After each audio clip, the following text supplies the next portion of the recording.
আসসালামু আলাইকুম। আমি doctor S M Sadat Hossain, সহকারী অধ্যাপক, মেডিসিন অ্যান্ড বিভাগীয় শিক্ষক। আজকে একটা বিষয় নিয়ে একটু কথা বলতে চাই। বিষয়টা খুবই কমন। গত 6 সপ্তাহ ধরে একটা জ্বর খুব লক্ষ্য করা যাচ্ছে। আমরা আমাদের সরকারি হাসপাতালে, যেখানে আমি আছি, কুমিল্লা হসপিটালে প্লাস হচ্ছে আমাদের চেম্বারে, দু জায়গায় দেখতেছি যে রোগীরা একটা একটা নির্দিষ্ট একটা জ্বরের ম্যাক্সিমাম রোগী আসতেছে। সে জ্বরের বৈশিষ্ট্য কেমন? আহ, অনেক হাই গ্রেড ফিভার, 103, 4, 5 ডিগ্রি জ্বর, প্রচন্ড শরীর ব্যথা, কোমর ব্যথা, গিটে গিটে ব্যথা, গিটগুলো প্রচন্ড ফুলে যাচ্ছে, চোখ লাল হয়ে যাচ্ছে, র্যাশ চলে আসতেছে। তো সিমটোমেটিক মিল পাওয়া যাচ্ছে ডেঙ্গুর সাথে, বাট ডেঙ্গু সবগুলো টেস্ট নেগেটিভ থাকে, কমপ্লিট ব্লাড কাউন্টটাও নর্মাল থাকে। জ্বর চলে যাচ্ছে 3 থেকে 4 দিন পর। তারপর থেকে যে সিমটমটা আসতেছে, প্রচন্ড গিটে গিটে ব্যথা, গিট গুলো ফুলে যাচ্ছে, রুগী চলতে ফিরতে পারতেছে না। দেখুন, একটা সিভিয়ারিটি থেকে যাচ্ছে 1 সপ্তাহ, 2 সপ্তাহ, 3 সপ্তাহ, 4 সপ্তাহ, এমনকি 6 সপ্তাহ পর্যন্ত। এবং সিভিয়ারিটির মাত্রা এতটাই প্রকট, অনেক রুগীদেরকে কোলে করে নিয়ে আসতেছে আমাদের চেম্বারে।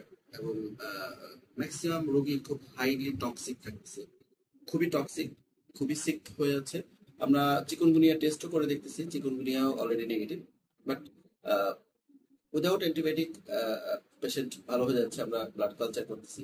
তো এটার বিষয়ে মেসেজ যেটা দিতে চাই সেটা হচ্ছে, এই রোগীগুলোকে বেসিক্যালি শুরু থেকেই ডক্টর কাছে নিয়ে সিমটোমেটিক যেন ইমপ্রুভমেন্ট হয়ে যায়, জ্বরটা যেন আহ, আহ, বেশি বাড়তে না পারে, রোগীর যেন নিউট্রিশনটা ভালো মতো হয়, রোগীর হাইড্রেশনটা যেন ভালো মতো হয়, ফ্লুইডটা যেন বেশি খায়।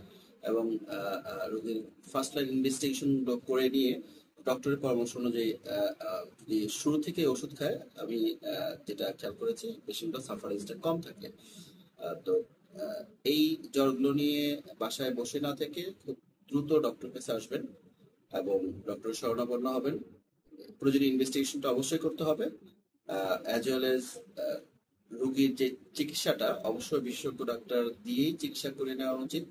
রোগীর যদি জ্বর চলে যাওয়ার পরেও গিটে ব্যথা, শরীর ব্যথা, শরীর ফুলে যাওয়ার প্রবণতা থাকে, সেটারও ভালো ম্যানেজমেন্ট আছে। আমি আমার আউটডোরে এবং আমার চেম্বারে দেখেছি, সেটা ভালো ট্রিটমেন্ট দিলে রোগী খুব দ্রুত ইমপ্রুভ হয়ে যাচ্ছে।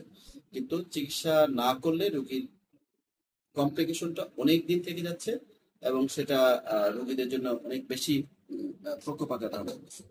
তো আমি যেটা বলতে চাই সেটা হচ্ছে, রোগীকে বাসায় না রেখে এদিক সেদিক ঘোরাঘুরি না করে রোগীকে দ্রুত নিয়ে আসবেন এবং রোগীকে বিশেষজ্ঞ ডক্টরের শরণাপন্ন করে রোগীর সুচিকিৎসা সম্পন্ন করবেন। ভয় পাওয়ার কোনো কারণ নেই। এই জ্বরটা এবার অনেকটাই ডেঙ্গুর মতো এন্ডেমিক বা প্যান্ডেমিক আকার ধারণ করেছে। রোগীকে সুচিকিৎসা করুন, সতর্ক থাকুন। ধন্যবাদ সবাইকে। আসসালামু আলাইকুম।